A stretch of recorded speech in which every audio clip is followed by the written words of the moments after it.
between grade school and high school, girls' confidence drops at 3.5 times the rate of boys. What keeps me up at night is the narrowing of opportunities for girls.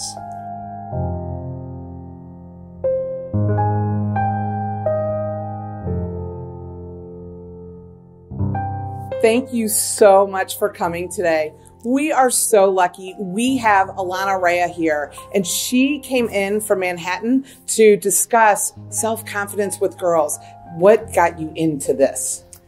Mentorship was always a really big part of my life, but I don't think I recognized it at the time. Okay. My mother was certainly one of my first mentors, and she was very socially active. She took me to protests when I was a toddler. I think she always taught me that it was important to give back, that everyone has something to teach you, and that it's important to be cognizant of the needs in the world around you. My grandmother was a lawyer when women were not lawyers. What year was that? 1936. So 1936. In Brooklyn Law. Wow. And Brooklyn Law. Yeah. I remember going with her to court and watching her. I went to a women's college, and that provided me with role models that were peers. But I was continually impressed by their work ethic and their drive. And then I went to law school. I was an incredibly happy practicing lawyer. My first mentor at my firm was a woman who is a mentor to me still today. Tell me what keeps you up at night? What keeps me up at night is the narrowing of opportunities for girls. There is so much data that tells us that girls lose their confidence and their self-esteem drops between these very crucial ages, between grade school and high school. Lean In did a study that said that the age between grade school and high school, girls' confidence drops at 3.5 times the rate of boys. What do you attribute that to? There's a lot of social media pressure. I think that in general, they see their peers living lives and they're not sure they can keep up. They lose their confidence on the sports field. The Women's Sports Foundation says that at age 14, girls quit their sport at twice the rate of boys. What is that? It can be access to sports. It can be not the right role models. It can be simply that their body image changes and they don't want to be out there. Interesting. And it's in the classroom as well. Microsoft did a study that talked about in the US and in Europe, at age 11, girls are interested in math and science. And by age 15, it drops considerably. And those numbers translate into womanhood. Tell me about your mission. So my mission is to keep girls close to the things that they authentically love in middle school, in that crucial age. So if you love coding and your school might not have classes for that, don't just quit it because all of a sudden your confidence drops and you don't have the right mentor in front of you. Let's provide some resources for you. So girls today, especially in middle school, are growing up in an age of information abundance. There is no shortage of information out there. The trick is to curate it, to make it age appropriate, and then to put the girls squarely in front of the source of the information. So we built a website of curated resources, and then separately from that, we take girls 10 at a time into companies to meet female leaders where they work. What I built is a website called Etre. Excellent. And Etre in French means to be.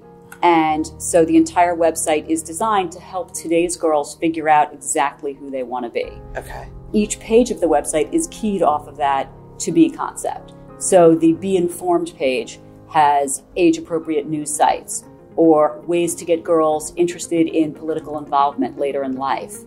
Be Smart has academic resources with a very heavy STEM focus.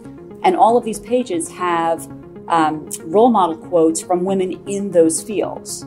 Share with me about your advisory board, because I had never heard of anything like this before we spoke, and I thought this was, out of all the stories that we've been filming over the last couple of months, I found this to be so remarkable. Well, thank you. And I will pass that on to them. I no longer had a middle school girl. My daughter is now in college. Okay. And I knew that for this to be authentic, I needed feedback from the girls. So my advisory board is all middle school and high school age girls. We have 64 right now. 64 advisory middle school and high school girls. And they take their responsibilities incredibly seriously. I will tell you that every good thing that has happened to Etre is coming from those girls. Every good idea we've had has come from them. If you could have anything, what would it look like? It would look a little bit what I'm trying to build now. I want online free resources for girls to pursue any authentic interest they have now, whether it's academic or sports related or philanthropic or entrepreneurial. And then I want to put the right role models and mentors in front of them, directly in front of them, so they can ask their questions. And while lots of places do that in high school and college, the sweet spot, I think, is middle school. What do you anticipate their futures looking like? I have giant hopes for these girls. That's huge. I see what Etra can be and how we can help them. If I take a page like the Be Informed page, can you imagine if instead of just giving them news sites and political awareness sites, it encouraged girls to volunteer for campaigns and ultimately run for office? Amazing. Can you imagine if instead of on the Be Well Read page, I'm just talking about books, it encouraged girls to write, or we did master classes online with authors, or it encouraged them to then go out and encourage literacy in their community. Like what the pages now could springboard into something huge. Be Charitable is all about philanthropy, but imagine if their ideas instead could get matched by corporate donors, or our STEM girls could get scholarships to top schools.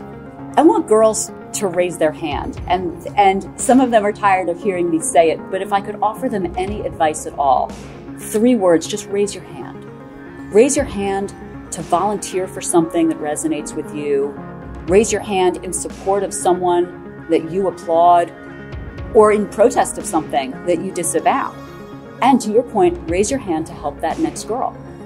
That's the ballgame for me. And if we can convince a generation of girls to raise their hands and actively pursue that which they want, we're in a much better place. Absolutely.